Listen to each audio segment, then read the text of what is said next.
میں ان شواہد کی بنا پر یہ یقین رکھتا ہوں پورا ٹرکش بیلٹ سلسلہ مجددیہ نقشبندیہ کے ساتھ یہ پورا سلسلہ افغانستان سے چلیے ترکستان سے چل کر ترکی تک پورا یہ جو نان عرب ورلڈ ہے نان عرب مسلم ورلڈ وہ سلسلہ مجددیہ حضرت احمد سرہندی رحمت اللہ علیہ گردن نہ جھکی جس کے جہانگیر کے آگے جس کے نفس گرم سے ہے گرمی احرار یہ انہی کا سلسلہ ہے جو پورے ٹرکش بیلٹ میں آپ کو نظر آئے گا. پھر شاہ ولی اللہ جیسا مفکر. بہرحال یہ تمام شواہد ہیں اور میرے لیے تو سب سے بڑے شواہد جو ہے اب وہ احادیث دیکھیے جو حضور نے بیان فرمائی. جب یہ مارکا گرم ہوگا ایک حدیث ہے حضور فرماتے ہیں ابن ماجہ کی روایت ہے حضرت عبداللہ ابن حارث رضی اللہ تعالی عنہ سے یخرج ناس من المشرق یؤتون للمہدی یعنی سلطان ہی. جب اس عالم عرب میں دیکھیے ایک بات میں عرض کر چکا ہوں بڑی تلخ بات ہے عالم عرب ہمارا بہتر حصہ ہے افضل حصہ ہے ان کو اللہ نے فضیلت ہم سے بہت زیادہ دی ہے. سب سے بڑی فضیلت کہ محمد خود صلی اللہ علیہ وسلم عرب تھے یہ رتبہ بلند ملا جس کو مل گیا. پھر مستقل فضیلت اللہ کا کلام ان کی زبان میں موجود ہے مادری زبان. لہذا اگر انہوں نے کوتاہی کی انہوں نے پیٹھ دکھائی بہت بڑے مجرم ہیں اس میں کوئی شک نہیں. اور یہی وجہ ہے یہ سارے ملاحم وہی ہونے ہیں ایسی ایسی بھاری جنگیں حضور فرماتے ہیں اتنے لوگ ہلاک ہوں گے کہ پرندہ اڑتا چلا جائے گا اترنے کی جگہ نہیں ملے گی لاشیں ہی لاشیں ہوں گی. یہ شکل ہونے والی ہے. اور میں تو چونکہ ایک مضمون اور کتابچے کی شکل میں بھی شائع ہو چکا ہے اس میں کہ حضور کی اس حدیث کے حوالے سے میری امت پر بھی وہ سب کچھ وارد ہوگا جو سابقہ امت پر ہوا اسی کے حوالے سے عرض کر چکا ہوں. اگر اس صدی میں ہولوکاسٹ میں 60 لاکھ یہودی مارا گیا ہے کوئی اسی کا دوبارہ چربا جو ہے امت مسلمہ پر بھی آنے والا ہے. لیکن اس کے بعد پھر ان کے لیے فوجیں جائیں گی مشرق سے وہاں جو امام ہوں گے جو بھی ان کو لیڈ کر رہے ہوں گے حضرت مہدی. یہ تصور ذہن میں رکھیے ہمارے مابین اور عیسائیوں کے مابین حضرت مسیح کی ذات مشترک اگرچہ ان کا یہ عقیدہ ہے کہ وہ سولی دیے گئے فوت ہو گئے معاذ اللہ ثم معاذ اللہ پھر زندہ ہو کر آسمان پر گئے پھر آئیں گے. ہم کہتے ہیں نہیں وہ سولی دیے ہی نہیں گئے وہ زندہ آسمان پر اٹھائے گئے واپس آئیں گے. گویا کہ بہت حد تک اشتراک ہے لیکن ایک اختلاف بھی ہے. اسی طرح حضرت مہدی کے بارے میں شیعہ اور سنی تصورات میں اتفاق بھی ہے اختلاف بھی ہے. یقیناً امت مسلمہ امت عرب مجھے تو اقبال کا وہ شعر یاد آتا ہے خون اسرائیل آ جاتا ہے آخر جوش میں توڑ دیتا ہے کوئی موسیٰ طلسم سامری. تو کیا خون اسماعیل جوش میں نہیں آئے گا؟ حضرت اسماعیل کی نسل میں حضور اور حضور کی صاحبزادی حضرت فاطمہ رضی اللہ تعالی عنہا حضور نے فرمایا میری اس بیٹی کی نسل میں اللہ تعالیٰ ایک شخص کو اٹھائے گا جو اس وقت مسلمانوں کی قیادت کرے گا. یہ چیز ہمارے اور اہل تشیع کے مابین مشترک. فرق یہ ہے وہ سمجھتے ہیں کہ ان کے 12ویں امام کہ جو آج سے 1200 برس قبل روپوش ہو گئے تھے وہ ظاہر ہوں گے. ہمارے نزدیک نہیں وہ پیدا ہوں گے نو مولود ہوں گے عام انسانوں کی طرح آئیں گے ہوں گے نسل فاطمہ میں سے رضی اللہ تعالی عنہا اور وہ اس وقت عربوں کی قیادت کریں گے. خون اسماعیل آ جائے گا آخر جوش میں اور کوئی حضرت مہدی وہ آئیں گے اور اٹھیں گے اور قیادت کریں گے دجال سے مقابلہ کریں گے اور اس ملاحم کے اندر قیادت فرمائیں گے. لیکن ان کی مدد کے لیے مشرق سے فوجیں آئیں گی. گویا کہ پہلے مشرقی کسی ملک میں یہ نظام قائم ہو چکا ہوگا کوئی ایسی طاقت وجود میں آ چکی ہوگی کہ جب وہاں بھٹی دہکے گی تو وہاں کے مسلمانوں کی امداد مشرقی ممالک سے جائے گی. اور ایک دوسری حدیث میں یہ تو ترمذی کی روایت ہے کتب حدیث میں 3 نمبر پر کتاب یہی ہے صحیح بخاری صحیح مسلم پھر یہ جامع ترمذی. اس میں حضرت ابو ہریرہ سے روایت ہے یخرج من خراسان رایات سود. خراسان میں بتا چکا ہوں حضور کے زمانے کا خراسان افغانستان کچھ حصہ پاکستان کا کچھ روسی ترکستان کی آزاد ریاستیں جو ابھی ہوئی ہیں تھوڑا سا حصہ ایران کا یہ خراسان بزرگ یہ اولڈ گریٹر خراسان. یہاں سے فوجیں چلیں گی سیاہ علم برآمد ہوں گے اور کوئی طاقت انہیں روک نہ سکے گی ان کا منہ پھیر نہ سکے گی یہاں تک کہ وہ ایلیا حضور کے زمانے میں یروشلم کا نام تھا یہاں تک کہ ایلیا میں جا کر نصب ہو جائے. گویا کہ یہ جو ہمارے ہاتھ سے نکلا ہے قبضے سے پہلے بھی عربوں کے ہاتھوں سے نکلا تھا بیت المقدس یروشلم، عرب واپس نہیں لے سکے تھے۔ کرد خون صلاح الدین ایوبی اس نے واپس لیا، عربوں میں دم نہیں رہا تھا، عیاشیوں کی وجہ سے کھوکھلے ہو چکے تھے۔ میں تجھ کو بتاتا ہوں تقدیر امم کیا ہے، شمشیر و ثنا اول، طاؤس و رباب آخر۔ یہی وجہ ہے کہ تقریباً 20 صدی کے بعد ان کی حکومت ختم۔ آشمارا حق بود گر خون بارت بر زمین بر زوال ملک مستعصم امیر المومنین۔ یہ ہوا کہ نہیں ہوا؟ جبکہ آئے ہیں تاتاری ہورس، اور جنہوں نے کہ آخری خلیفہ بنو عباس اسے محل میں سے نکالا، ایک کھال کے اندر لپیٹ کر اور اپنے گھوڑوں کے سوؤں تلے کچل دیا۔ عرب معزول کر دیے گئے تھے، لیکن اب دوبارہ عربوں کو جب سہارا ملا ہے، لیکن اب بھی انہوں نے کہیں اسلام قائم نہیں کیا۔ کوئی روس کا غلام رہا، کوئی امریکہ کا غلام رہا، کسی نے اس کا ساتھ دیا، کسی نے اس کا ساتھ دیا۔ تہذیب ہے تو مغربی، تمدن ہے تو مغربی، وضع میں تم ہو نصارہ تو تمدن میں ہنود۔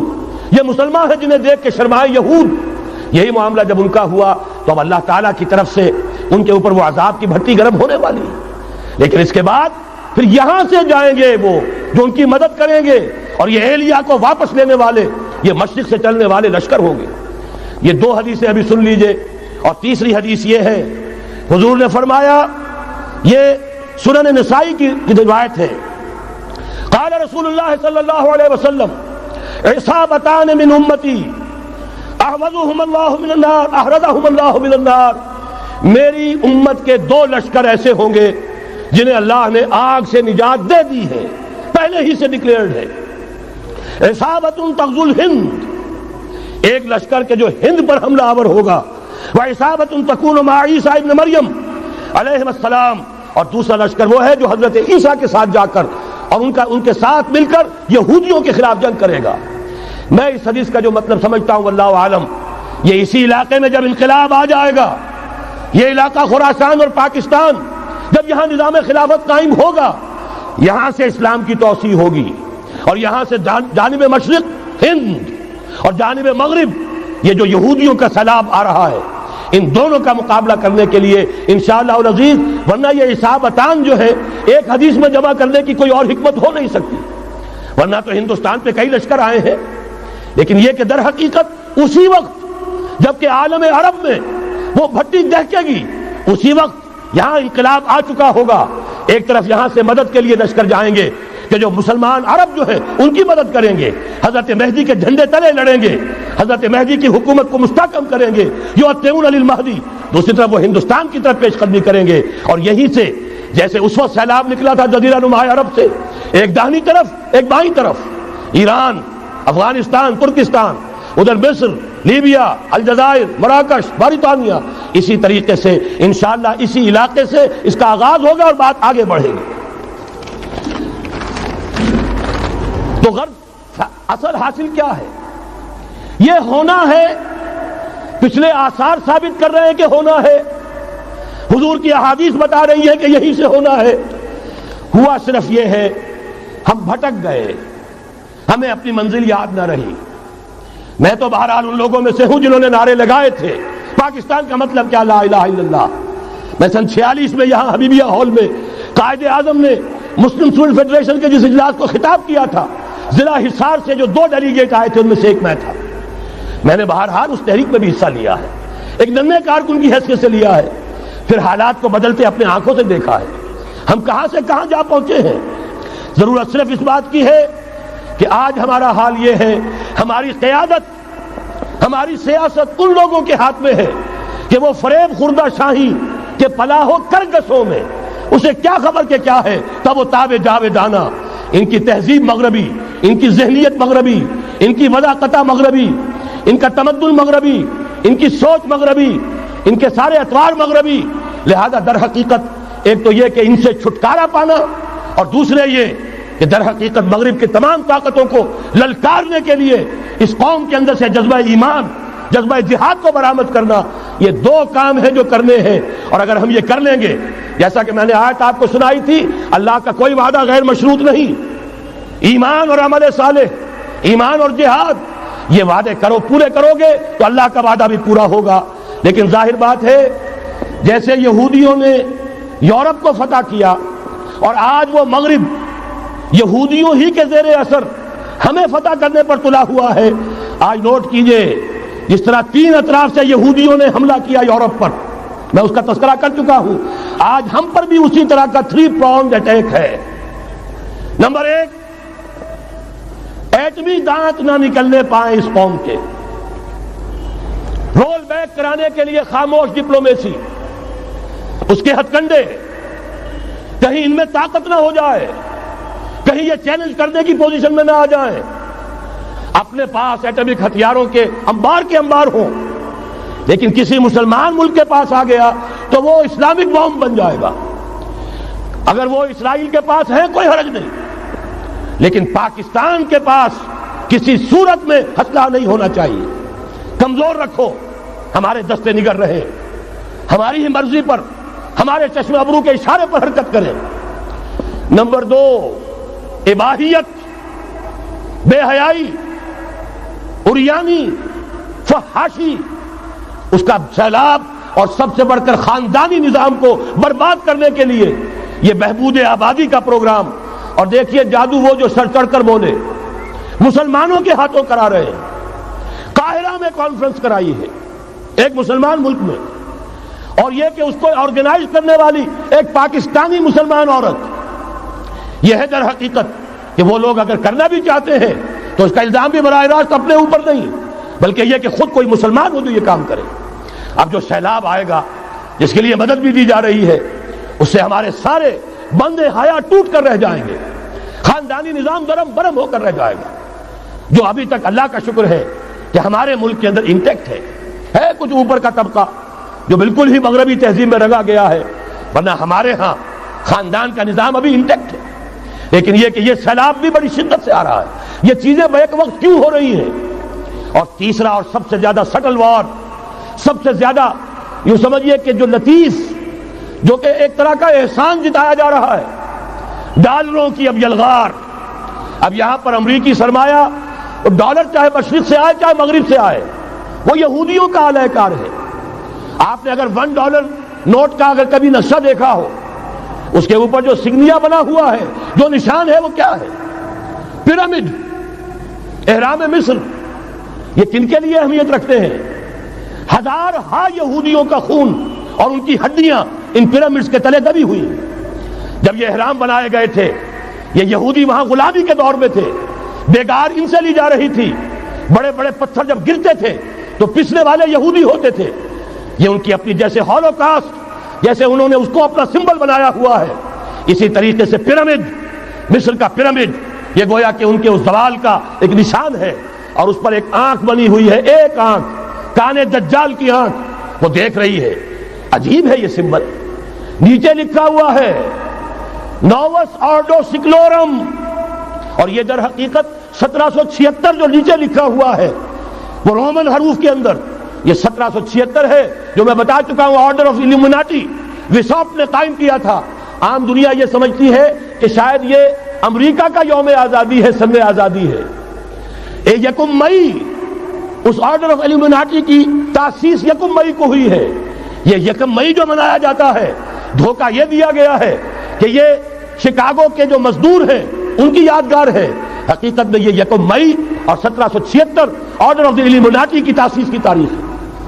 یہ تمام معاملہ سمجھ لیجئے. ڈالر در حقیقت ہم نے ابھی تازہ ندائے خلافت میں نعیم صدیقی صاحب کی نظم شائع کی ہے. 45 برس بلکہ شاید اس سے بھی زیادہ عرصے کی پرانی نظم ہے جو ہم نے شائع کی ہے. ڈالر میرے اس دیش کو ناپاک نہ کرنا. اور میں تو انہیں داد دیتا ہوں، جو کچھ انہوں نے، شاعر کہتے ہیں اس کو جو صاحب شعور ہے، اس صاحب شعور نے جو مشاہدہ کیا ہے کہ ڈالر آئے گا تو کیا آئے گا ہمارے ہاں، اس کے پوری داستان اس تازہ ندائے خلافت میں ہم نے نہ معلوم کہاں سے اس کو کھود کر نکلوایا ہے. ہم ان کا احسان مانتے ہیں کہ انہوں نے اپنی یہ پرانی نظم، اب ان کی جماعت تو سب بھول بھال گئی ان چیزوں کو، اسی لیے وہ اسے تج کر باہر بھی اب آ گئے. بہرحال ہمیں تو ان کی ایک ایک چیز جو ہے، مجھے تو وہ شعر آج کا اگر آپ نے جنگ کا میرا کالم پڑھا ہو، میری تو فکر کے اندر رچ بس گیا ہے. پاکستان کے بارے میں جب کہا تھا، اے آندھیوں سنبھل کے چلو اس دیار میں، امید کے چراغ جلائے ہوئے ہیں ہم، ہماری امیدوں کے چراغ ہے یہ، اسلام کا گہوارہ بننے والی ملک ہے یہ، اس کو ہم نے قائم کیا تھا اسلام کے لیے. یہ آندھیاں نہ چلیں، اس ملک کو ہم نے اسلام کے چراغ جو ہے ہم نے اس میں روشن کیے ہوئے ہیں۔ اے آندھیوں سنبھل کے چلو اس دیار میں، امید کے چراغ جلائے ہوئے ہیں ہم۔ بہرحال یہ تیسرا سیلاب ہے، ننگی سرمایہ داری، جس کی پھر لعنتیں ہوتی ہیں۔ ایک طرف فقر، ایک طرف احتیاج، ایک طرف بھوک، ایک طرف دولت کے انبار۔ پہلے بھی ہمارے ہاں فرق کم نہیں ہے، لیکن اب جو ہوگا اگر یہ بات پوری ہو گئی تو وہ ننگی سرمایہ داری، اور سرمایہ داری ہی در حقیقت یہود کا سب سے بڑا ہتھ کنڈا ہے۔ یہ بینکنگ کا نظام، یہ سارا کا سارا سودی نظام، یہ IMF، یہ ورلڈ بینک، یہی تو ان کے سب سے بڑے ادارے ہیں۔ تو واقعہ یہ ہے کہ تین طرف سے ہم پر حملہ ہو رہا ہے۔ اور یہ سود کے بارے میں کیا کہا تھا اقبال نے؟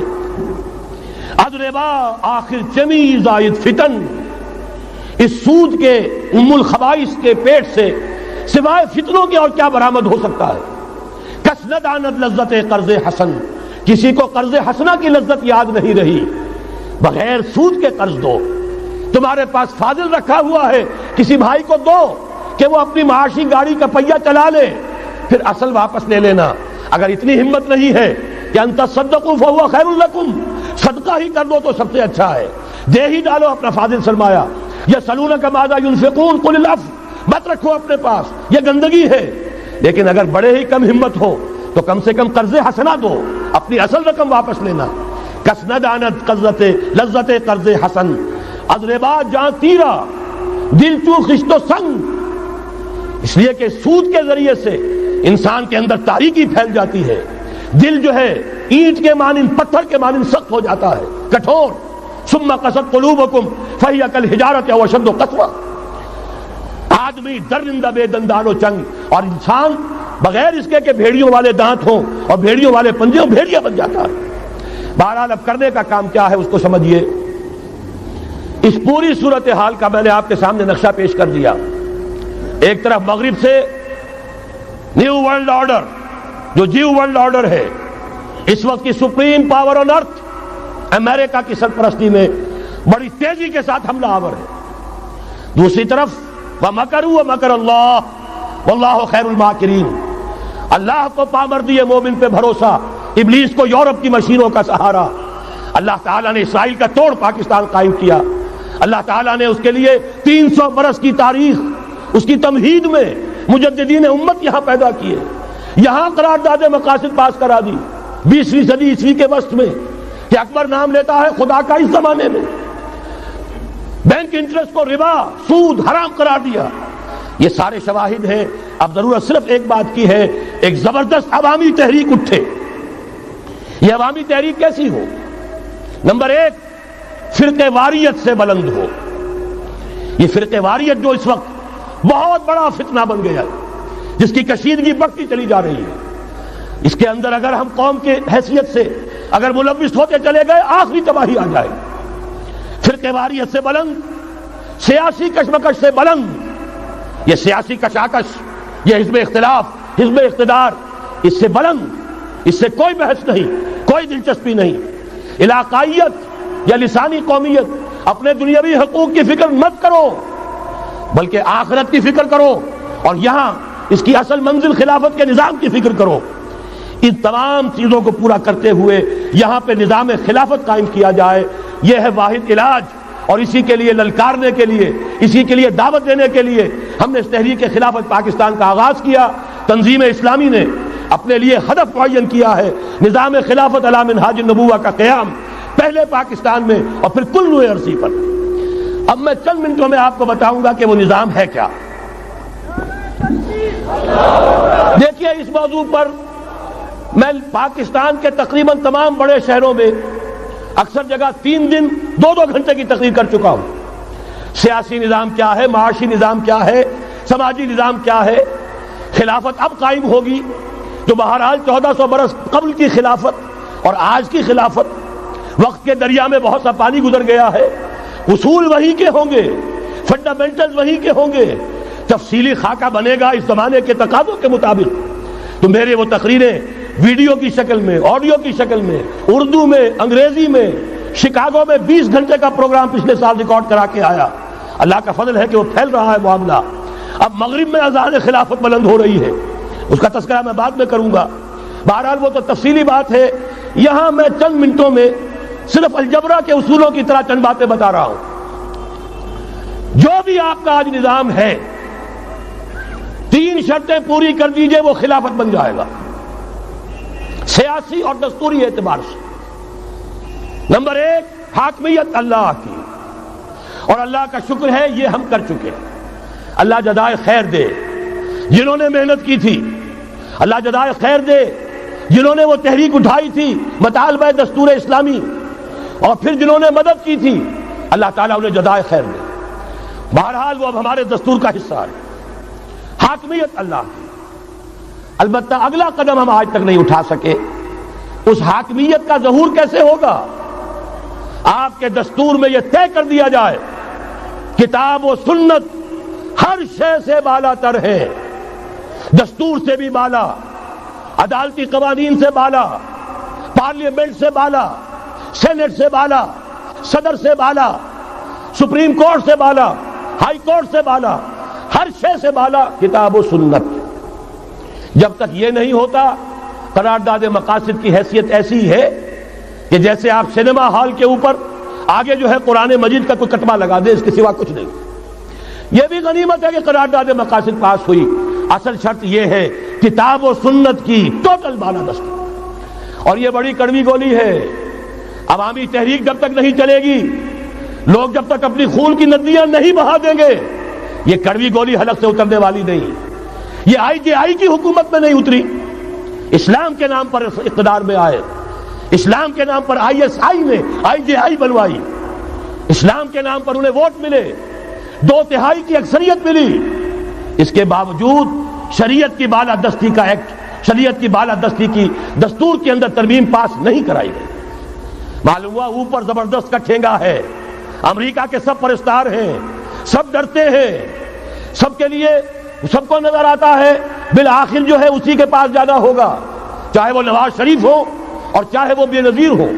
ایک کھلم کھلا ہے، اور اب تو میں کہتا ہوں نواز شریف بھی کھلم کھلا ہے.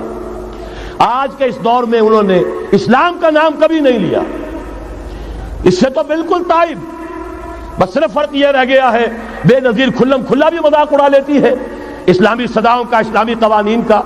یہ اس پر ذرا خاموش ہے. لیکن یہ کہ اپنی تحریک میں ہمارے بہت سے جو سیاسی قائدین ہیں مسلمانوں کے، کتنے بیانات آپ نے پڑھے ہوں گے، ذرا اسلام کا نام لے دے ہم ساتھ ہو جائیں گے. مولانا سمیع الحق صاحب کا بیان آیا، ذرا اسلام کی بات کرے تو ہمارے اور بہت سے علماء اور ہمارے طارق صاحب جو ہیں انہوں نے بھی کہا کہ میں ہم ساتھ آ جائیں گے. لیکن یہ کہ بڑا پکا ثابت ہوا نواز شریف اسلام کا نام نہیں لیا. یہ بات جان لیجئے، یہ اس کے بغیر، قربانی کے بغیر اصل یہی منزل ہے، اصل کٹھن یہی ہے. یہ کتاب و سنت کی بالادستی، اس کو قبول کرنا، اختیار کرنا، یہ بغیر عوامی تحریک کے، بغیر قربانیوں کے ممکن نہیں ہوگا.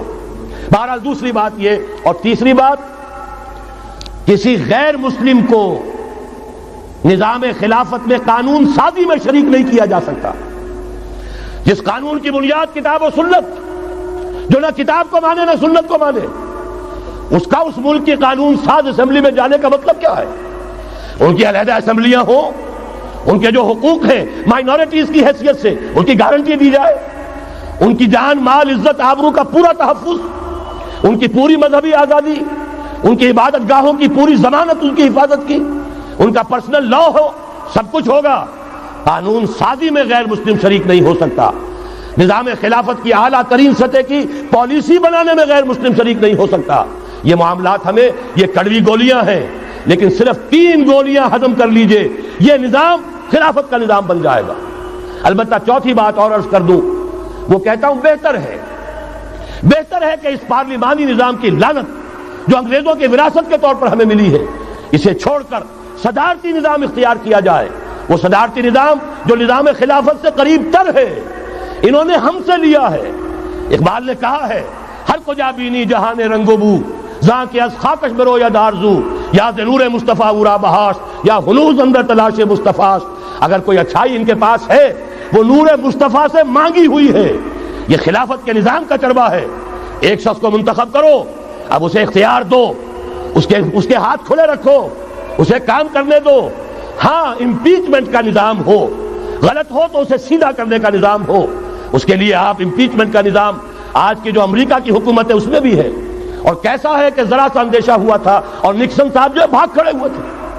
تو میرے نزدیک صدارتی نظام اور چھوٹے صوبے، یہ بڑے بڑے صوبوں کی ضرورت نہیں ہے، چھوٹے صوبے ہوں، لوگوں کو سہولتیں ہوں، ہر علاقے کے لوگوں کو معلوم ہو کہ ہمارے معاملات ہمارے اپنے ہاتھ میں ہیں، ان کے اندر کوئی احساس جو ہے محرومی کا پیدا نہ ہونے پائے. اس لیے کہ وہی چیز ہے جو سیاہی گھول دیتی ہے. کون سیاہی گھول رہا ہے وقت کے بہتے دریا میں؟ یہ ساری سیاہیاں جو سندھ میں گھل رہی ہیں، بلوچستان میں گھل رہی ہیں، سرائکی کے علاقے میں گھل رہی ہیں، ان سب کا علاج ہے چھوٹے صوبے بناؤ.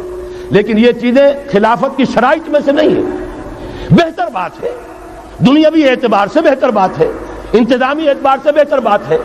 باقی اصل شرائط تین: اللہ کی حاکمیت کا اقرار جو قرارداد مقاصد میں بالفعل ہے، کتاب و سنت کی ٹوٹل بالادستی. سپریم کورٹ کو اختیار دیجئے، وہاں جا کر کوئی بھی شہری پاکستان کا کوئی بھی عالم دین اگر ثابت کر دے فلاں قانون، فلاں ہدایت، فلاں انسٹرکشن، فلاں کوئی حکم جو دیا گیا ہے کتاب و سنت کے منافی ہے، فوراً کل عدم ہوگا. اور تیسری بات، غیر مسلم پروٹیکٹڈ مائنورٹی ہوں گے، ان کی جان مال عزت آبرو کی حفاظت ہوگی، لیکن یہ کہ وہ برابر کے قانون سازی کے حق میں شریک نہیں ہو سکتے، اس لیے کہ یہاں کتاب و سنت منبع ہے قانون کا جس کو وہ تسلیم نہیں کرتے. اسی طرح یہ معاشی نظام، موجودہ سرمایہ دارانہ نظام، بہت بڑی لعنت، بہت بڑی لعنت، بہت بڑی لعنت. لیکن جیسے آپ کو معلوم ہے، آج ہی ابو جہل کہہ دے لا الہ الا اللہ محمد الرسول اللہ، مسلمان بن جاتا. کلمہ تو ایک ہی تھا نا. ابو طالب کے پاس جب وفد گیا تھا رؤسائے قریش کا، اور انہوں نے کہا تھا کہ اپنے بھتیجے کو روک لو ورنہ اب ہم جو تمہاری بھی رعایت اب نہیں کریں گے، میدان جنگ میں آ جاؤ. ابو طالب نے کہا تھا میرا بھتیجا تم سے کیا مانگ رہا؟ ایک کلمہ، ایک کلمہ لا الہ الا اللہ، اور تو اس کا کوئی مطالبہ نہیں. انہوں نے کہا، ابو سفیان اس وقت تک کیونکہ ابھی کفر میں تھے، شرک میں تھے، انہوں نے کہا وہ ایک کلمہ جو وہ مانگ رہا ہے وہ ہمارے سارے معبودوں کی نفی کر دیتا ہے. وہی تو سب سے بڑی مصیبت ہے. تو میں آپ کو بتا رہا ہوں، تین چیزیں اس سرمایہ دارانہ نظام میں سے نکال دیجئے، یہ اسلامی نظام بن جائے گا. تفصیل میں جانے کا موقع نہیں ہے، میں فارمولہ دے رہا ہوں. تفصیل میں نے عرض کیا، میرے کیسٹس ہیں، کتابیں ہیں، وہ خطبات خلافت اب کتابی شکل میں بھی آ جائیں گے. انگریزی میں ویڈیو کیسٹ ہے، اردو میں ہے، بڑے بڑے شہروں میں خطبات دے چکا ہوں، مواد موجود ہے. لیکن اس وقت فارمولہ بتا رہا ہوں، تین چیزیں نکال دیجئے. نمبر ایک، سود نکال دیجئے. اس میں بھی اللہ کے فضل و کرم سے پیش رفت ہمارے ہاں ہوئی. فیڈرل شریعت کورٹ نے فتویٰ دیا اور اتنا زبردست ججمنٹ لکھا ہے، پوری دنیا کے لیے رہنمائی کا ذریعہ بن جائے گا. یہی وجہ ہے کہ مجھے معلوم ہوا ہے موجودہ حکومت نے اس کی اشاعت روک دی ہے. باہر کے ممالک سے ڈیمانڈ. میں جب انگلستان میں تھا ابھی 2 مہینے قبل، وہاں کچھ لوگوں کے سامنے تذکرہ کیا، انہوں نے کہا ہمیں منگا کے دیجئے. بنگلہ دیش کے مسلمان تھے، ہمیں منگا کے دیجئے. میں نے یہاں لکھا، معلوم ہوا کہ نہیں، وہ مل ہی نہیں رہا، بلکہ کہہ دیا گیا اسے مت چھاپو، اس کی اشاعت بند ہو، اس لیے کہ وہ کلمہ خیر کہیں پھیل نہ جائے. یہودی کا اگر علاج ہے، جیسے آپ نے سنا تھا بچپن میں کہانیاں، دیو کی جان ایک طوطے کی گردن میں ہے، طوطے کی گردن مروڑ دو گے دیو مر جائے گا. یہودی کی جان سود میں ہے. یہ سارا ہتھ کنڈا اس کا جو ہے، جو ورلڈ ڈومینیشن یہودی چاہ رہا ہے، وہ مالیاتی نوعیت کی ہے. وہ اپنی حکومت قائم نہیں کرنا چاہتا. حکومت کے تو بڑے کھکھیڑ ہوتے ہیں، بڑی ذمہ داریاں ہوتی ہیں، لوگوں کی تنقیدیں سننی پڑتی ہیں، بھوکے بھیڑیے کبھی ٹوٹ پڑتے ہیں. لہذا ان کو چھوڑو، حکومت وہ خود کریں. ہاں وہ محنت کرے حیوانوں کی طرح، ملائی ہمارے پاس آتی چلی جائے، زندہ رہنے کی حد تک تو ان کو دیں گے. جیسے تانگے والا گھوڑے کو بھی آخر دانا تو ڈالتا ہے کہ اگلے دن پھر اسے جوتنا ہے تانگے کے اندر، لیکن اصل کمائی تو اس کی ہے جو ہو رہی ہے. صرف یہ مالیاتی نظام اور اس کا ایک ہی لفظ کے اندر توڑ ہے، سود ختم اور یہود کی گویا کہ جان نکل جائے گی. یہی وجہ ہے جیسے ہی فیڈرل شریعت کورٹ کا فیصلہ آیا تھا، وہ جو کوئی چیزیں پائپ کے اندر پڑی ہوئی تھی مدد کی، وہ بھی روک لی گئی. یہ قوم کدھر جا رہی ہے؟ یہ تو ہمارے ہاتھ سے نکلی جا رہی ہے. اور جب تک کہ اس کے خلاف IJI کی حکومت کو سپریم کورٹ میں اپیل میں نہیں پہنچا دیا، اس وقت تک یہ ہے $1 جو ہے کہیں سے ادھر سے ادھر ہلنے نہیں دیا. یہ ہے حقائق، اصل میں ان کو سمجھ لیجیے. سود نکال دیجئے، جوا، اسپیکولیشن، فارورڈ ٹریڈنگ کی وہ ساری صورتیں جو صرف بیع سلم ایک جائز ہے، باقی ساری صورتیں حرام ہیں، ان کو نکال دیجئے اور جاگیرداری ختم کر دیجئے۔ جاگیرداری ختم کرنے کے لیے حضرت عمر کی شمشیر لانی ہوگی، شمشیر فاروقی۔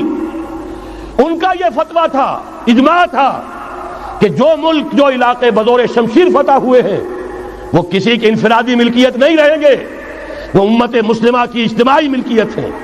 کوئی انچ زمین، اسی وجہ سے ہمارے ہاں فرق ہے خراجی اور عشری زمین ملکیتی ہوتی ہے، اس میں سے ایک مسلمان جس کی ملکیتی زمین ہے اس کا وہ 10واں حصہ یا 20واں حصہ پیداوار کا دے کر فارغ، اور جو خراجی زمین ہوتی ہے وہ کسی کی ملکیتی نہیں ہوتی، وہ تو مسلمانوں کی ہے، نظام خلافت کی ہے۔ جو کام کر رہا ہے چاہے مسلمان ہو چاہے غیر مسلم ہو، وہ کاشت کرے گا، آدھا اس کا ہے، آدھا ریاست کا ہے، بیت المال کا ہے۔ یہ ہے نظام خراجی کا اور عشری کا فرق۔ اور حضرت عمر نے طے کر دیا تھا رضی اللہ تعالیٰ عنہ کہ جتنے علاقے فتح ہوئے، یہ مصر ہے، یہ عراق ہے، یہ شام ہے، یہ ایران ہے، ساری زمینیں مسلمانوں کی اجتماعی ملکیت۔ کام کرنے والے چاہے یہودی ہوں، چاہے مجوسی ہوں، چاہے عیسائی ہوں، چاہے وہ مسلمان ہو جائیں، زمین خراجی رہے گی، زمین سے خراج جائے گا بیت المال میں تاکہ تمام امت کی بہبود میں صرف ہو سکے۔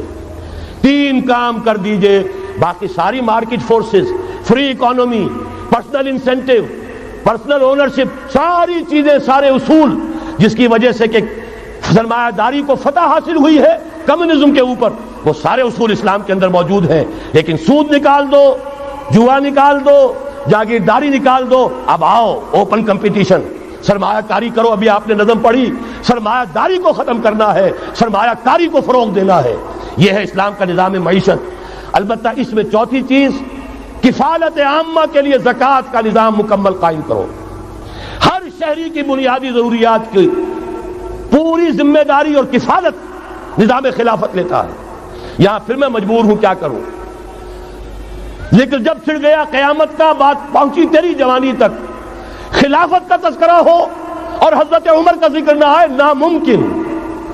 خلافت کا نظام، جیسے آپ کہتے ہیں کہ گلاب کا پھول پورا کھلا ہوا ہے، للی ان بلوم، خلافت کا نظام پورا کھلا ہوا حضرت عمر کے دور میں نظر آتا ہے۔ اسی وقت کہا تھا حضرت عمر نے رضی اللہ تعالیٰ عنہ کہ اگر دجلہ و فرات کے کنارے کوئی کتا بھی بھوکا مر گیا تو قیامت کے دن عمر ذمہ دار ہوگا۔ اور جانور تک کا معاملہ ہے، مجوسی کو دیکھ لیا تھا، بوڑھے کو ایک کہ جو بھیک مانگ رہا تھا، وہاں کے عامل اور گورنر سے ایکسپلینیشن کال کی، یہ بھیک کیوں مانگ رہا ہے؟ جب یہ جوان تھا، کام کر سکتا تھا، تم اس سے جزیہ لے رہے تھے، اب یہ بوڑھا ہو گیا ہے، کما نہیں سکتا، تم نے اسے بھکاری بنا دیا ہے، اس کا وظیفہ مقرر کرو۔ ظاہر بات ہے غیر مسلم ٹیکس دیں گے، مسلمان زکوٰۃ دیں گے، مسلمانوں کے لیے زکوٰۃ سے کفالت عامہ ہوگی، غیر مسلموں کے ٹیکسوں کے ذریعے سے۔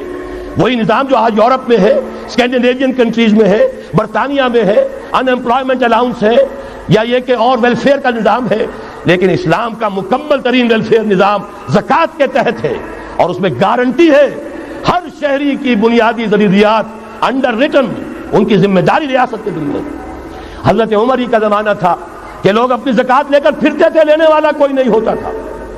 اس کا بھی میں مسئلہ آپ کو سمجھا دینا چاہتا ہوں۔ میں نے تو عرض کیا تھا، میں تو مدرس ہوں، عوامی مقرر نہیں ہوں، میں تو چاہتا ہوں آپ چیزیں سمجھ کر اور ان کا علم آپ کا جو ہے حاصل کر کے اٹھیں، لوگوں کو پھر پہنچائیں۔ یہ کیسے ہو گیا جبکہ زکوٰۃ جو ہے وہ تو اسلامی ریاست میں نظام خلافت میں حکومت لیتی ہے؟ پھر کیسے ہو گیا کہ لوگ اپنی زکوٰۃ لے کر پھر رہے، لینے والا کوئی نہیں؟ اس کو بھی جان لیجئے، جیسے زمین کی 2 قسمیں میں نے بیان کی، خراجی اور عشری، ایسے ہی زکوٰۃ کے قابل جو مال ہے اس کی بھی 2 قسمیں ہیں۔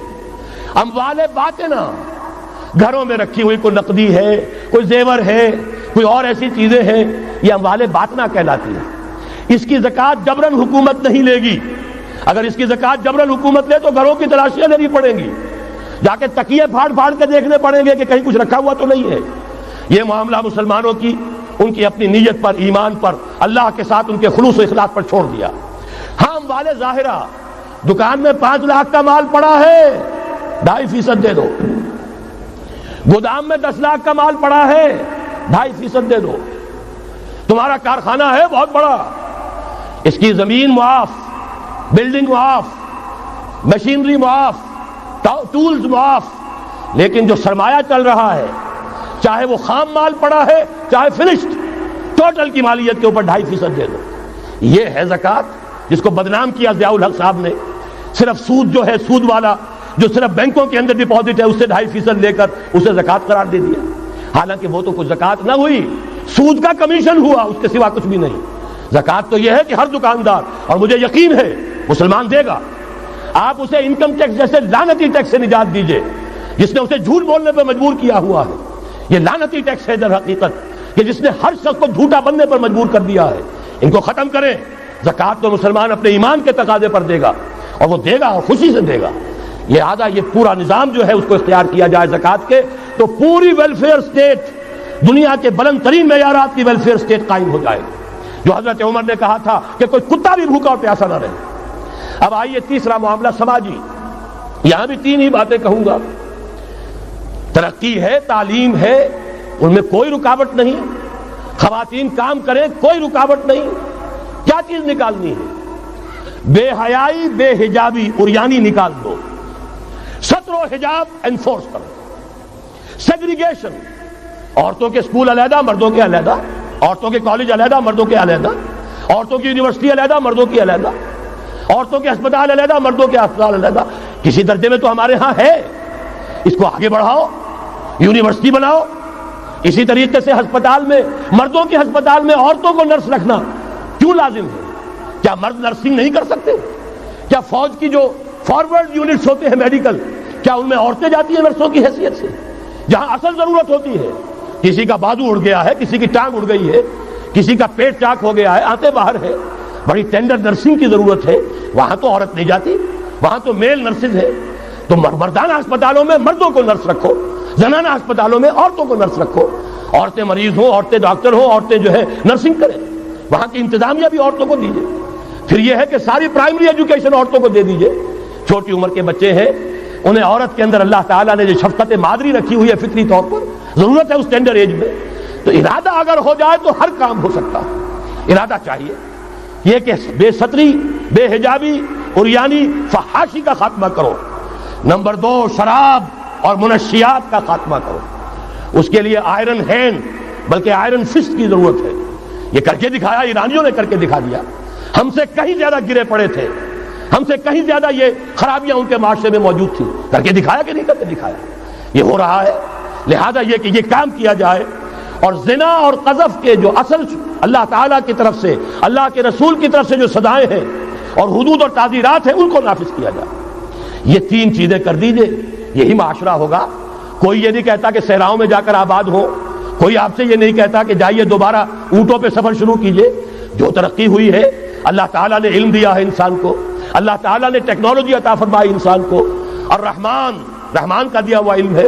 علم آدم الاسماء کلھا، یہ اسی علم اسماء کا ظہور ہے پوری دنیا کے اندر. اسے خیر کا، برکت کا ذریعہ بناؤ.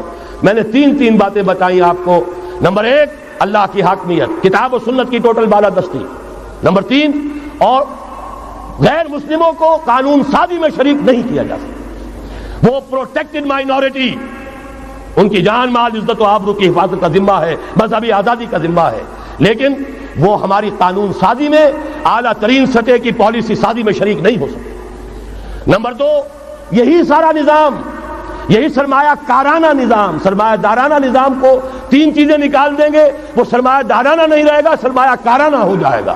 یہ سرمایہ کارانہ نظام، سود نکال دو، جوا نکال دو، جاگیرداری ختم کر دو، یہی رحمت ہو جائے گی. اللہ کی ربوبیت عامہ، ربوبیت کاملہ کے آپ کو منظر نظر آئیں گے. جاگیرداری کا خاتمہ کر دیجئے. اسی طریقے سے بے حجابی، فحاشی، عریانی.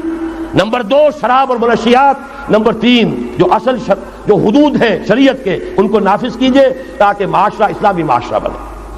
اب آخری بات ہے میری، اور اسی کے ضمن میں کچھ مطالبے ہیں جو آج ہمیں کرنے ہیں حکومت سے. پہلی بات یہ کہ یہ خلافت کیسے آئے گی. اس موضوع پر بھی میں عرض کر رہا ہوں کہ میں کم سے کم 15 سال سے مسلسل تقریریں کر رہا ہوں. اتنی موٹی کتاب اردو میں منہج انقلاب نبوی موجود ہے. اس کے موضوع پر انگریزی میں کیسٹ، اردو میں cassette, video cassette, audio cassette, میری طرف سے مواد پورا موجود ہے. پہلا مرحلہ کیا ہے؟ غور سے سنیے، اس لیے کہ اس کے مخاطب اب آپ ہیں براہ راست، ہر فرد۔ خلافت کا نظام قائم کرنا ہے تو پہلے اپنی ذات میں خلیفہ بنیے۔ اللہ نے آپ کو ایک جسم دیا ہے، زبان دی ہے، آنکھیں دی ہیں، کان دیے ہیں، یہ سب آپ کے پاس اللہ کی امانت ہے۔ ان پر اللہ کی حکومت قائم کی، اپنے وجود پر اپنے گھر میں خلافت قائم کیجئے۔ آپ خلیفہ بن جائیں، آپ نظام اللہ کا نافذ کریں اپنے ذات پر، اپنے وجود پر، اپنے گھر میں، اور ساتھ ہی انفرادی سطح پر طے کر لیجئے۔ سورہ حدید کی آیت نمبر 7، آمنوا باللہ ورسولہ وانفقوا مما جعلکم مستخلفین فیہ۔ جس چیز میں اللہ نے تمہیں خلافت عطا کی ہے، دولت دی ہے، مال دیا ہے، جائیداد دی ہے، اولاد دی ہے، ذہانت دی ہے، فطانت دی ہے، خطابت دی ہے، جو دیا ہے لگا دو، کھپا دو، خرچ کر دو اللہ کے دین کے لیے۔ یہ ہے پہلی خلافت۔ اپنے وجود پر اللہ کی حکومت قائم کرو، اپنے گھر میں اللہ کی حکومت قائم کرو، اپنی معاشرت اسلامی بناؤ، اپنے معاش کو اسلامی بناؤ، اور جو کچھ اللہ نے دیا ہے، جسم و جان کی توانائیاں ہوں، صلاحیتیں ہوں، قوتیں ہوں، مال ہو، اولاد ہو، لگا دو، کھپا دو، صرف کر دو اللہ تعالیٰ کے دین کے غلبے کے لیے۔ یہ ہے انفرادی خلافت۔ جان لیجئے جب تک افراد اس خلافت کا حق ادا نہیں کریں گے، اجتماعی خلافت کبھی نہیں آئے گی۔ آرزویں کرتے رہیے، لیس بامانیکم ولا امانی اہل الکتاب، نہ تمہاری خواہشوں سے کچھ ہوگا، نہ اہل کتاب کی خواہشوں سے ہوگا۔ انہوں نے بھی کیا ہے تو بڑے پاپڑ بیل کر کیا ہے جو کچھ کیا ہے، اور تمہیں بھی کرنا ہوگا تو بڑی طاقت صرف کر کے اور محنت کر کے، قربانیاں دے کر کرنا ہوگا۔ یہ محض دعاؤں سے بھی نہیں ہو سکتا، دعائیں منہ پر دے ماری جاتی ہیں۔ جو کچھ کر سکتے ہو کر گزرو، پھر دعا مانگو، دعا قبول ہوگی۔ اگر یہ نہیں ہے تو دعا منہ پر دے ماری جائے۔ لہذا اگر کام کرنا ہے، تیسری بات، محض دعوت و تبلیغ اور نصیحت اور وعظ سے نہیں ہوگا۔ اگر محض دعوت اور تبلیغ اور تعلیم اور تربیت اور وعظ اور نصیحت سے ہو جاتا تو حضور صلی اللہ علیہ وسلم مسلمان تو کجا کسی کافر کے خون کا ایک قطرہ زمین پر نہ گرنے دیتے۔ آپ سے زیادہ رؤوف اور رحیم کون ہوگا؟ لیکن آپ نے بھی ہاتھ میں تلوار لی ہے۔ وانزلنا الحدید، ہم نے لوہا اتارا ہے، فیہ باس شدید، اس میں جنگ کی صلاحیت ہے، ومنافع للناس، لوگوں کے لیے اور فائدے بھی ہیں۔ توا پر ہاتھ پھکنی چمٹا بھی بنا لیتے ہو، لیکن اصل میں یہ ہے جنگ کے اسلحہ کے لیے، اور یہ تمہیں اس لیے دیا گیا وَلِيَعْلَمَ اللَّهُ مَن يَنصُرُهُ وَرُسُلَهُ بِالْغَيْبِ، کون ہے جو اس ہتھیار کو ہاتھ میں لے کر کھڑے ہوں اور اللہ اور اس کے رسولوں کی مدد کرے۔ اللہ اور رسول کی مدد سے مراد کیا؟ اس کا نظام خلافت قائم۔ تو محض دعوت و تبلیغ سے نہیں ہوگا، اور انتخابات سے تو بالکل نہیں ہوگا۔ یہ تو یوں سمجھیے کہ واقعہ یہ ہے کہ اگر آپ مجھ سے پوچھیں، سب سے بڑا صدمہ جو مجھے ہے، سب سے بڑا صدمہ وہ ان مذہبی جماعتوں کے کردار کی وجہ سے ہے جنہوں نے اس ملک میں آ کر سیاست کی کشاکش اور انتخابی سیاست کے اندر اپنا سارا وقت، ساری توانائیاں ضائع کر دی۔ کچھ حاصل نہیں ہوا، گھٹی میں ایسا پڑ گیا ہے، کچھ چسکے ایسے لگ گئے ہیں، کچھ وی آئی پی ٹریٹمنٹ۔ میں نے بھی 2 مہینے مزہ چکھا، اس لیے جانتا ہوں۔ اللہ تعالیٰ جو ہے اس طرح کے تجربات کرا دیتا ہے، ورنہ کیسے اندازہ ہو؟ وی آئی پی علیحدہ اتر رہے ہیں، آپ کے لیے گاڑی آپ کے بالکل دروازے پر کھڑی ہوئی ہے، سیڑھی سے اترے آپ جہاز کے اور گاڑی موجود ہے۔ یہ ساری وی آئی پی ٹریٹمنٹ مل رہا ہے، اور یہ کوریڈورز آف پاور میں گھومنا پھرنا، ان جاگیرداروں کے ساتھ بیٹھنا، ان کے سے ولیمے کرنا، ان کے سے ٹھاٹ، ظاہر بات ہے ان کے ولیموں میں جائیں گے تو انہیں بھی بلائیں گے، ویسے ہی کرنے پڑیں گے، پھر لاکھوں کروڑوں آپ بھی خرچ کریں گے۔ یہ ساری لعنتیں جو آئی ہیں مذہبی جماعتوں کے اندر، یہ صرف اس انتخابی سیاست کی وجہ سے۔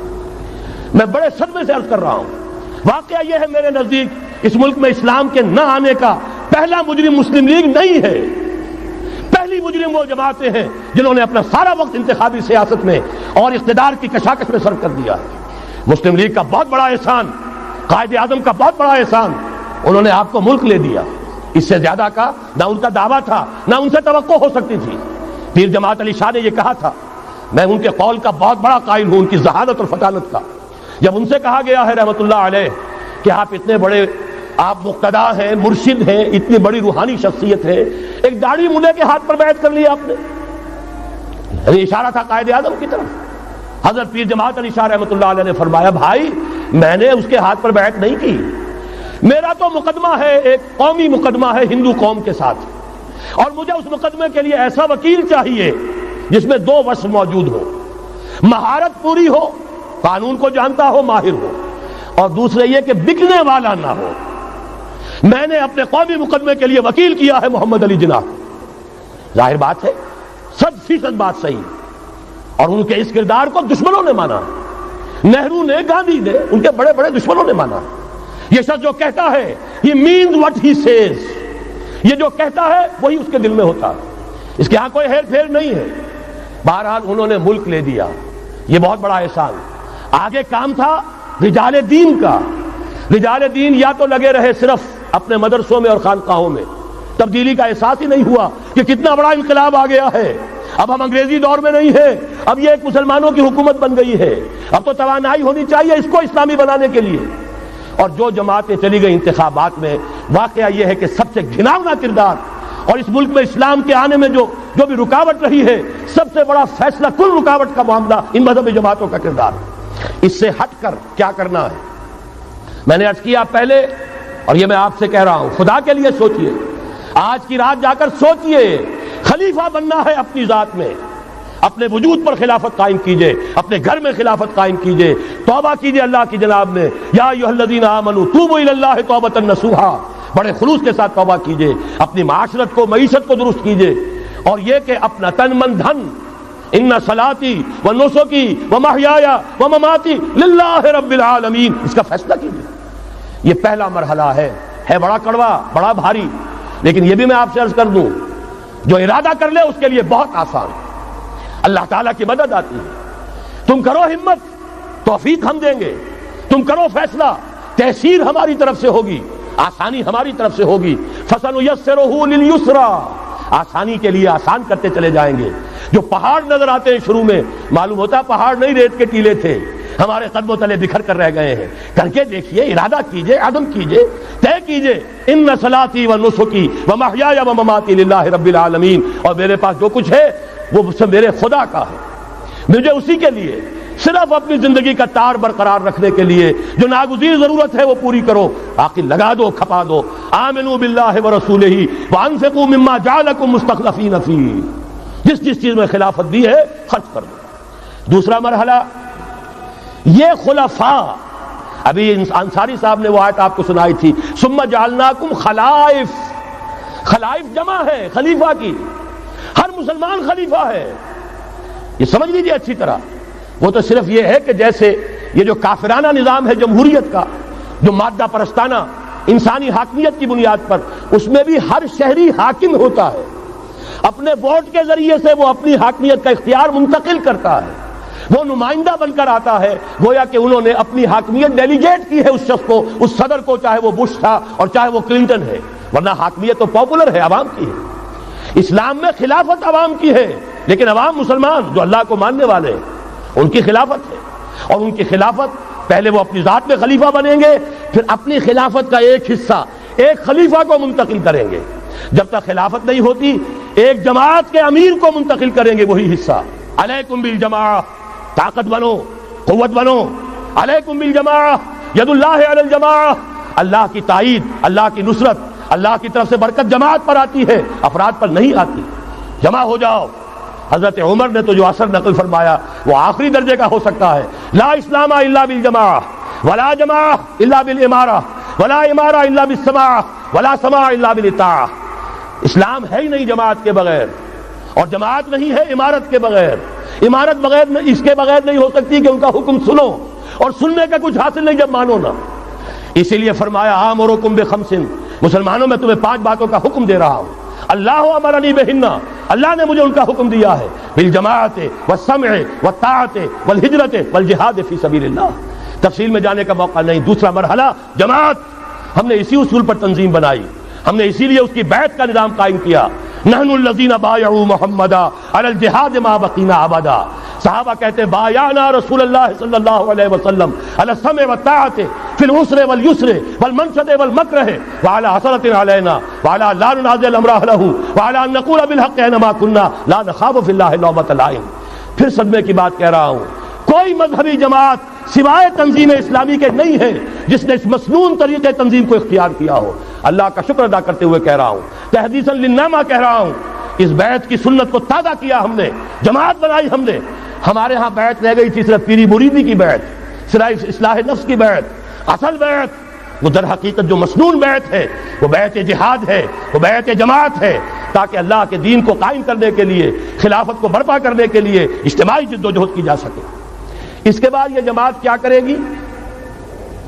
وَلْتَكُن مِّنكُمْ أُمَّةٌ يَدْعُونَ إِلَى الْخَيْرِ وَيَأْمُرُونَ بِالْمَعْرُوفِ وَيَنْهَوْنَ عَنِ الْمُنكَرِ۔ انتخابات نہیں لڑے گی، کسی کو کندھا دے کر اوپر نہیں پہنچائے گی، پھر اس کی ٹانگ گھسیٹ کر نیچے نہیں گرائے گی۔ یہ دھندے نہیں کرنے، یہ کھیل نہیں کرنے، ادھر جانا ہی نہیں۔ یہ تو ایک ہی تھیلی کے چٹے بٹے، یہ ایک ہی نظام، دونوں امریکہ کے یکساں غلام، دونوں جو ہے اسی سیکولرزم کا دودھ پی کر، سود کا دودھ پی کر کوئی جمع ہوا ہے، اور کوئی جاگیرداری کی گھٹیاں اس کی گھٹی میں پڑی ہوئی ہے، یہ اس کی پیداوار ہے۔ ان میں سے کسی کے ساتھ کوئی خیر نہیں ہے، لیکن یہ ہے کہ الیکشن تو جب بھی کراؤ گے وہی آئیں گے۔ لاکھ آپ تیسری قوت بننے کی امید میں ایئر مارشل اصغر خان بوڑھے ہو گئے، دور ازکار ہوئے، از عمر رفتہ ہوئے۔ اب قاضی حسین احمد صاحب تیسری قوت بننے کی فکر میں آئے تھے، کبھی وہ طاہر القادری صاحب تیسری قوت بننے کی فکر میں آئے تھے۔ جب تک یہاں جاگیردارانہ نظام ہے، کون سی تیسری قوت آ سکتی ہے؟ مت ماری گئی ہے، عقلیں جو ہیں بیچ کھائی ہیں، کیا ہوا ہے؟ کبھی تو آخر ہوش آنا چاہیے۔ یہ وہی آئیں گے، ایک لغاری نہیں دوسرا لغاری، ایک مداری نہیں دوسرا مداری، یہ تو وہی آئیں گے، انہی کا کھیل ہے۔ ایک بہت بڑا تمندار سر جمال خان لغاری، اس کا پوتا آج ہے آپ کا صدر۔ ایک اور بہت بڑا تمندار، دونوں سر تھے، سر شاہ نواز بھٹو، اس کی پوتی وزیر اعظم۔ یہ تو ان کا جو ہے میوزیکل چیئرز کا گیم ہے۔ تم نے خامخواہ جا کر اپنے آپ کے اپنی عزت کا بھی ڈھیلا کرایا، اپنی جو ہے وہ اوقات ضائع کیے ہیں۔ اس کی بجائے کرنا کیا ہے؟ نہیں عن المنکر، بدی سے روکو۔ جب تک طاقت نہیں ہے کافی، طاقت فراہم کرتے رہو، جمع کرو۔ اعدوا لهم ما استطعتم، اپنی نفری بڑھاؤ، تربیت بڑھاؤ، ایثار اور قربانی کا مادہ بڑھاؤ، نظم کی پابندی کا جذبہ بڑھاؤ، بڑھاتے رہو بڑھاتے رہو۔ با نشہ درویشی در ساز و دمادم زن، چون پختہ شوی خدرا بر سلطنت جم زن۔ جب طاقت کافی ہو جائے اب میدان میں آؤ، للکارو، کہو اب نہیں چلنے دیں گے اس حرام کام کو، نہیں چلنے دیں گے اس ملک میں سود کو، نہیں چلنے دیں گے اس ملک میں جاگیرداری کو، نہیں چلنے دیں گے یہاں بے حیائی اور فحاشی کو۔ گھیراؤ کریں گے، پکیٹنگ کریں گے، کسی کی جان اور مال کو نقصان نہیں پہنچائیں گے، اداروں کا گھیراؤ ہوگا، ان تمام چیزوں کی برائیوں کا استحصال ہوگا، پھر گولیاں چلے سینوں پر کھائیں گے۔ اللہ وہ دن لائے اور ہمیں اس کے لیے اہل بنائے۔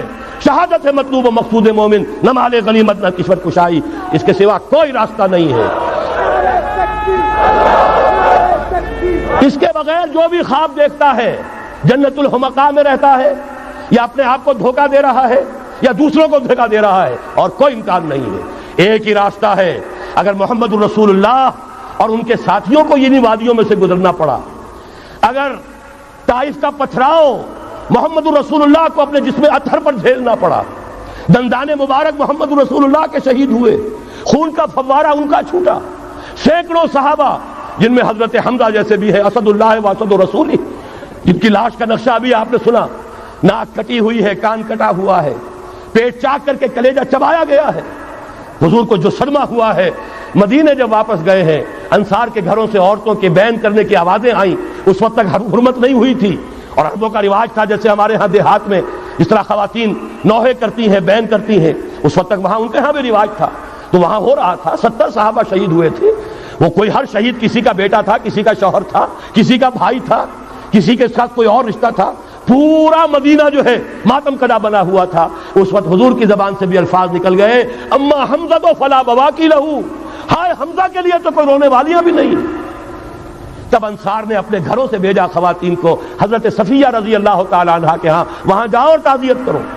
یہ ساری وادیاں ہیں جو طے کی ہیں محمد الرسول اللہ والذین معہ۔ سفر تبوک ہوا ہے جسے جیش العسرہ کہا گیا ہے۔ ایسا مرحلہ بھی آیا ہے 3 مجاہدین کو 24 گھنٹے کے راشن میں ایک کھجور ملی، ایک کھجور، 24 گھنٹے کا راشن۔ ان لوگوں نے یہ قربانیاں دی ہیں، اس کے بغیر نہیں ہوگا۔ تو ظاہر بات ہے اس کے لیے پہلے تیاری، کچے پکے لوگ اگر لے آئے تو خاک میں مل اور آگ میں جل، جب خشت بنے تب کام چلے۔ ان خام دلوں کے عنصر پر بنیاد نہ رکھ، تعمیر نہ کر۔ یہ تو پختگا خام ہے جب تک تو ہے مٹی کا ایک انبار تو، پختہ ہو جائے تو ہے شمشیر بے زنہار تو۔ وہ پختہ ہو جائے، اب ٹکر مول لو، آگے بڑھو، للکارو، آنکھوں میں آنکھیں ڈالو، باطل کا مقابلہ کرو، اس کے استحصال کے لیے اپنی جانیں قربان کر دینے کو سب سے بڑی کامیابی سمجھو۔ یہی واحد راستہ ہے، اس کے سوا جب وہ مرحلہ آ جائے گا، اللہ کرے کہ وہ آئے، اور میں اب اس وقت تو بیان نہیں کر سکتا، وقت بہت ہو گیا ہے۔ میری جو ایک کتاب چھپ چکی ہے سابقہ اور موجودہ مسلمان امتوں کے کا ماضی، حال اور مستقبل، آنے والی جو حالات ہیں ان کا ایک نقشہ میں نے بیان کیا جو احادیث نبویہ میں آیا ہے۔ میرا اندازہ یہ ہے کہ اب معاملہ زیادہ دور کا نہیں ہے، بلکہ ہمارے لیے تو نہ دور کا ہے نہ دیر کا ہے، انشاءاللہ یہیں سے ہوگا۔ بس صرف یہ ہے کہ فریب خوردہ شاہی اور بھٹکا ہوا آہو جو ہے اسے پھر اپنی منزل یاد آ جائے۔ کبھی بھولی ہوئی منزل بھی یاد آتی ہے راہی کو، اور بھٹکے ہوئے آہو کو پھر سوئے حرم لے چل۔ اس کے لیے وہ رہنمائی درکار ہے، آپ میں سے ہر شخص رہنما بن کر اٹھے، اس دعوت کا مبلغ بن کر اٹھے، جیسے کہ حضور نے اپنے خطبے کے آخر میں فرمایا تھا فَلْيُبَلِّغِ الشَّاهِدُ الْغَائِبَ۔ اب جو یہاں موجود ہیں وہ اپنا فرض سمجھیں کہ دوسروں کو پہنچائیں گے۔ اس حوالے سے یہ ہے کہ ہمارا لٹریچر، ہمارے ویڈیوز، آڈیوز، وہ ہم ہر میدان میں موجود ہے، چیزیں استعمال کیجئے۔ اب میں چند